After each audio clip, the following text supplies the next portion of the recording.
les écrits du Nouveau Testament, l'apôtre Paul fait certainement figure d'adorateur extraordinaire.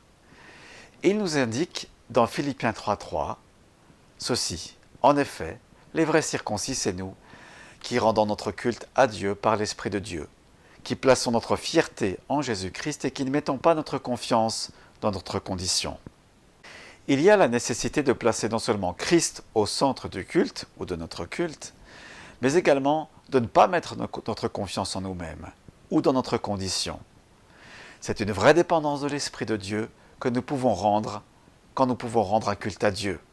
Laissez le Saint-Esprit vous visiter, vous inspirer des nouveaux chants, des chants en langue. Si vous n'êtes pas baptisé du Saint-Esprit, recevez ce langage du royaume et des cieux. Vous allez sentir très fortement la présence de Dieu. C'est ce qui m'est arrivé lorsque j'étais baptisé du Saint-Esprit. La présence de Dieu m'a inondé. Le Saint-Esprit m'a envahi.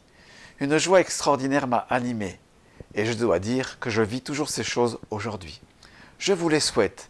Demandez le baptême du Saint-Esprit à votre responsable, qu'il impose les mains sur vous, qu'un nouveau langage vienne pour glorifier Dieu dans votre vie. Plongez avec moi dans une partie pratique de la Bible qui nous indique combien le Saint-Esprit veut être l'inspirateur de notre vie d'adorateur. Regardez ce passage d'Éphésiens, chapitre 5, versets 18 à 20. Ne vous enivrez pas de vin, cela mène à la débauche. Soyez, au contraire, remplis de l'Esprit. Dites-vous des psaumes, des hymnes et des cantiques spirituels.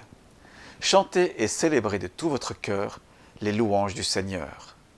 Remerciez constamment Dieu le Père pour tout, au nom de notre Seigneur Jésus-Christ.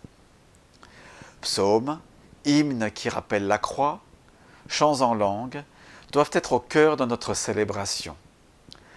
Avons-nous toutes ces choses dans les célébrations du dimanche ou en semaine, dans les groupes de maison? Prenez le temps, maintenant, de mettre cette vidéo sur pause et d'adorer Dieu simplement avec les mots qui vous sont donnés. Dans cette partie suivante, j'aimerais vous inviter à accueillir le Saint-Esprit. Lors d'un moment de formation interparoissiale à l'Église libre, durant environ 20 minutes, nous avons stoppé l'enseignement pour vivre un temps collectif d'adoration et de soaking. Ce terme anglais signifie tremper.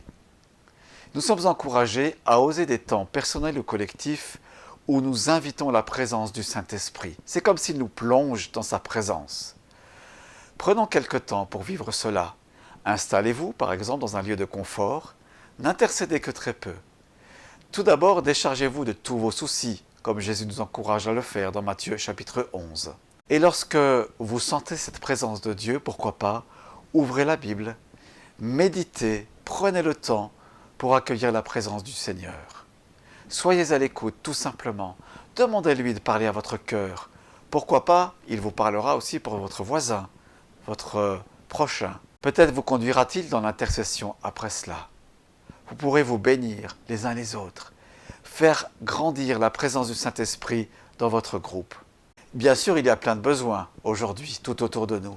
Mais osez stopper cette vidéo, osez être humble auprès du Seigneur, demandons-lui son aide dans les groupes de maison et invitez la paix du Saint-Esprit. Peut-être il sera utile dans un deuxième temps de prendre un temps de combat spirituel pour empêcher l'adversaire de détruire ces moments-là. Toutes choses par le Saint-Esprit sont possibles. Laissez-les grandir la foi au-dedans de vous par cette présence merveilleuse. Il est important dans les groupes de maison de se tourner également vers l'accueil des nouvelles personnes. Dans ce dernier point, je vous encourage à faire quelque chose de tout pratique. Comme le disait un ami pasteur, il encourage dans les groupes de maison à placer une chaise vide dans le cercle du groupe de maison. Cette personne qui devra s'asseoir dessus n'est pas encore là, mais vous pouvez prier pour elle en esprit et la bénir.